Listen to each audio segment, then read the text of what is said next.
வாழ்க வளமுடன். வாழ்த்துக்கள் அனைவருக்கும். ஐயா, மனுஷனாக பிறந்தது பெரிய அபூர்வம். அந்த பிறவியை நாம் ரொம்ப கௌரவத்தோடு பாதுகாக்கணும். நம்ம ஒன்றுமே இங்கே கொண்டு வரல, அதே மாதிரி இங்கேருந்து கொண்டு போகிறதுக்கு ஒன்றுமே இல்லை. அதை புரிஞ்சுக்கிடணும். ஒன்றுலேயும் ஒரு அர்த்தம் இருக்குது, அதை தெரிஞ்சுக்கிடணும். ஒரு மனுஷனை கூப்பிட்டு கேட்குறான், உங்கள் பேர் என்னென்னா, ஏதோ ஒரு பேரை சொல்கிறார், ஆனால் அதுக்கு என்னையா அர்த்தம்னு கேட்டால் தெரியாது. உங்கள் ஊர் என்னையான்னு கேட்டால் ஏதோ ஒரு ஊர் பேரை சொல்கிறார், அதுக்கு என்னையா ஏதோ ஒரு அர்த்தம் இருக்கணுமே. அர்த்தம் இல்லாமல் எதுவுமே கிடையாது. அப்போ அந்த அர்த்தம் அவங்க தெரிஞ்சுக்கிறதில்ல. ஏன்னா அந்த அவசரம், இதையெல்லாம் தெரிஞ்சு நம்ம என்ன பண்ண போகிறோம் அது. ஆனால் ஒன்றே ஒன்று தெரிஞ்சுக்கிடணும், பசி எடுத்தால் நம்ம சாப்பிட்றோம், பசி எடுக்கலாம் சாப்பிட்றோமா. அப்போ அதுக்கெல்லாம் ஒரு அர்த்தம் இருக்குது. அர்த்தம் இருந்ததுனால தானே பசி எடுக்குது, இல்லைன்னா சாப்பிடுவோமா. ஆனால் இதையெல்லாம் நம்ம கவனிக்கிறோம், யூகிக்கிறோம். ஆனால் அந்த அர்த்தம் இருக்கிறதுங்கிறது மட்டும் நம்ம மறந்துடுறோம். ஒன்றுக்கும் அர்த்தம் இல்லாமல் இந்த பூமியில் எதுவுமே படைக்கப்படவில்லை. இது எவ்வளவு பெரிய பண்டிதர்கள்ட்ட வேணாலும் நம்ம வாதிப்போம். எவ்வளவு பெரிய பண்டிதர்கள் ஆனாலும் அவர்கள்ட்டெல்லாம் நான் கேட்குற கேள்வி என்னென்னா, நீங்கள்லாம் இதை பொதுமக்களுக்கு இதை சொல்லி கொடுக்கல. அதான் கலை, பண்பாடு, ஆச்சாரங்கிறது. சாம்ஸ்காரியம் அப்படிம்பாங்க, அது நம்மளுடைய கல்ச்சரல். நமக்கு மூக்கு எதுக்கு இருக்குது, வாய் எதுக்கு இருக்குது, நாக்கு எதுக்கு இருக்குது, பல்லு எதுக்கு இருக்குது, கண் எதுக்கு இருக்குது, காது எதுக்கு இருக்குது, இதெல்லாம் காரணத்தோடு தான் இருக்குது, இயங்குது. உங்களை கேட்டுக்கிட்டால் இயங்குது கிடையவே கிடையாது.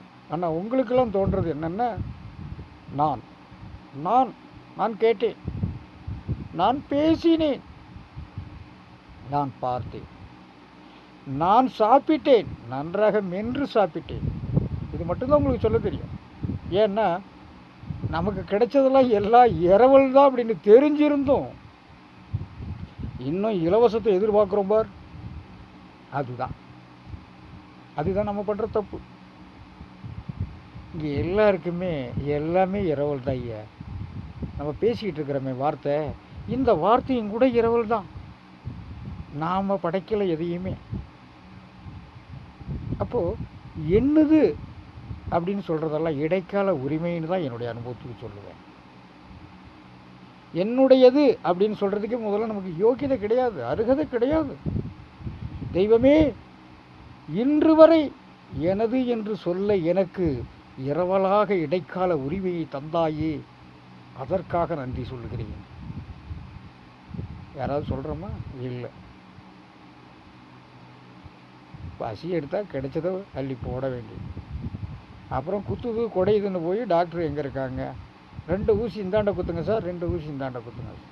இதுதான் நம்ம குழப்பு. ஆல்ரெடி நாய்க்கும் நோய்க்கும் பேய்க்கும் நான் துணிஞ்சு வாழ்கிறேன்னு சொல்கிறதுக்கு ஒரு மனுஷன் இருக்கானா அப்படின்னு கேள்வி கேட்டால் இல்லைன்னு தான் என் காதுக்கு கிடைச்சது. நான் ஒரு இடத்துல இருந்துக்கிட்டு உலகளவில் சிலர்களை நாடி பிடிச்சி பார்க்குற பழக்கம் உண்டு. அது எப்படியா, ஒரு இடத்துல உட்காந்துட்டு உலகளவில், ஆமாம், இங்கே இருந்துக்கிட்டு கிட்டத்தட்ட ஒரு 50,000 கிலோமீட்டருக்கு அங்கே உள்ளவங்க அவங்களுடைய வாய்ஸு, அவங்களுடைய குறைபாடு, அவங்களுடைய வார்த்தைகள் தொடங்கும் பொழுது தெரிஞ்சு போகும், இவர் இவ்வளவு தான் வாழ்ந்திருக்காரு. ஐயா, ஒவ்வொரு மனுஷரும் எப்படி வேணாலும் வாழ்ந்துருக்கலாம். ஆனால் இவ்வளவு நாள் நீ வாழப்போகிறேங்கிறது உனக்கு தெரியுமா?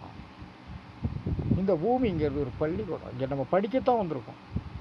இங்கே யாரையும் ஆட்சி நடத்த வரல. அடிக்கடி நம்ம சொல்லுவோம், 4 முழ வேஷ்டி கட்டுற உங்களுக்கு ஒரு 4 நிமிஷம் உங்களுடைய மனசை கட்டி போட முடியுமா அப்படின்லாம் கூட நான் கேள்வி கேட்டுருக்கேன். நிறைய பேரத்துக்கு முக்காடை வச்சுருக்கேன். அந்த வகையில் எவ்வளோ பெரிய சாமியாராக இருந்தாலும் சரி, எவ்வளோ பெரிய பண்டிதராக இருந்தாலும் சரி, நான் தான் கடவுள்னுட்டு வர்றவங்கள்ட்ட கூட கேள்வியைத்தான் கேட்பேனே தவிர அவங்களுக்கு நான் பதில் சொல்கிற நிலைமையில என் அனுபவம் இல்லை. இதில் வந்து நீங்கள் தான் புரிஞ்சுக்கிடணும். அப்போது நம்ம சின்ன சின்ன வைத்தியங்களை பற்றி நான் இதெல்லாம் வந்து ஒரு பேரு புகழுக்காக நான் செய்யலை. அப்படிங்கிறது என்னுடைய பழைய யூடியூப் சேனல், இதே ஆறுமுகா ஹெல்த் டிப்ஸ் தான். அதில் கிட்டத்தட்ட ஒரு 900 வீடியோஸை அழைச்சிருக்கேன்.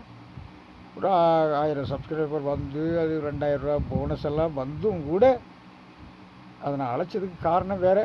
அதை விடுங்க, அது நமக்கு அவசியம் இல்லை. இப்போவும் பேருக்காக புகழுக்காக பணத்துக்காக இந்த வேலையை செய்யலை. 4 பேருக்கு தெரியட்டும், அவரவரும் ஒரு மருத்துவர் தான், அவரவரும் ஒரு அறிவுஜீவிகள் தான். அறிவுஜீவிகளை தான் நம்ம டாக்டர் இங்கிலீஷில் சொல்கிறோம். அப்போ வீட்டுக்கு வீடு ஆஸ்பத்திரி அடுப்படை தான் தம்பி அப்படிங்கிறத நம்ம ஏற்கனவே சுட்டி காட்டியிருக்கோம்.